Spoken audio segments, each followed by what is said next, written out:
Hey guys, it's me. Today I'm going to be doing a review of the man himself, Mario Balotelli, Manchester City player. You can see his on-card stats up on the screen, and his average price on the Xbox is about 42k, and on the PS3 it's just a little more, about 43k. So here's a picture of the team I did play him in. It's a pretty good BPL team. It's not amazing, but the players in there are pretty good value for money in my opinion, at least compared to some of the other players available in the Premier League. Obviously I could have built an Italian team around him, but I just decided I want to try out some of the BPL players that you can see on your screen right now. So we'll move on to his in-game stats, and unfortunately I didn't quite have the time to record them in-game, so here they are on the Footwiz website. I'll put a link to that in the description. And as you can see, he's got some pretty good stats for a striker and a couple of not so great ones. So 85 acceleration, 80 reactions, 83 spin speed and 84 strength are all pretty good, but only 45 balance and 61 jumping aren't great, to be honest. And he's got 83 attack positioning and 79 aggression, which is actually quite high for a striker, but it does allow him to win more 50-50 balls and the like. And then some of his better skill attributes are 86 ball control, 85 dribbling, 85 finishing, 88 penalties, 86 shot power and 84 volleys. He also has a medium-low work rate, 4-star weak foot and 4-star skill moves. So some pretty nice in-game stats, and they do get bumped up, I do believe, by 3 or 4, most of them do anyway, when you play him on 9 chemistry.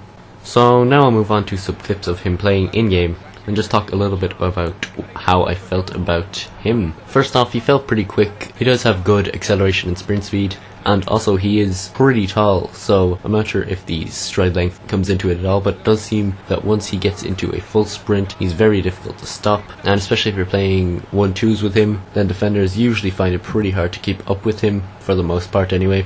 He's also very strong for a striker, and if you combine this with his height, it obviously makes him a very difficult player to dispossess once he does get a hold of the ball, and even some of the stronger centre-backs do struggle at times with him. And you'll see a few of the clips will show that at times when, say, a weaker striker would have been pushed off the ball or would have just fallen over, he does manage to stay upright and turn around the defender marking him. He does have a lot of shot power, and it does show through when you're trying to take long shots. He does seem to have extremely powerful long shots, but on the flip side it seems that it's somewhat hard to score them. For the most part, out of the ones I took, he didn't score a particularly large amount of them. He doesn't have a very high long shot stat, but it's not bad either. So I would say overall, his long range long shots are not particularly good or bad, and his ones from just outside the box are pretty deadly, to be honest. But then again, a lot of players can do that. I have noticed that if you're just running straight towards one corner of the goal, the goalkeeper doesn't seem to realize that you're going to shoot towards that corner and doesn't react properly, and that means you can score with pretty much any player, to be honest. He has got good finishing, and you can score goals on both feet with him thanks to his 4-star weak foot, and if you combine this with his strength and height, it actually makes him a really good poacher. He wasn't particularly good in the air for me. He did score a couple of goals from headers, but with his height and strength you would expect him to score more. He doesn't have particularly good jumping, and I presume that's why he didn't seem to win too many headers, because from corners and the like, this FIFA, it does seem to be quite easy to win headers and score goals, especially if you swing it into the right area. And although I did seem to put it in the same area as I usually do, he didn't seem to win as many headers as, say, the centre backs I had, who would usually be in that position. So I definitely say to, for the most part, try and avoid his heading. He can tussle with defenders from goal kicks and such, but I wouldn't be relying on him as your target man the whole time, especially not if you're just going to be crossing the ball in, because I would say there are definitely better options in the Premier League for that style of player. He has got poor balance at 45, and that is actually, I would say, his worst relevant stat when it comes to being a striker. Since he does have 4-star skills, you can usually negate the effects of this by using the scoop turn, but turning on the spot with him can feel a little sluggish and not particularly quick, obviously.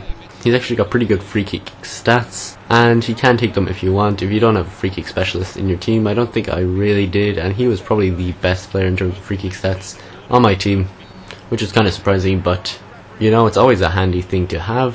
One last thing, 40k is quite a hefty price tag, 84 overall. He's not particularly high rated, and obviously this last point depends on your budget. So I'll move on to the verdict, and I'm going to give this guy a 9 out of 10, because for the most part he is a very good player. He does have a couple of flaws, and the rating may actually fluctuate a little bit between, say, 8.5 and 9, depending on your budget. So obviously if you have less coins, then maybe I'd rate him a little bit less, but if you have loads of coins, then he's definitely an option that's worth looking at. So anyways guys, hopefully you enjoyed this review. If you have, please leave it a like.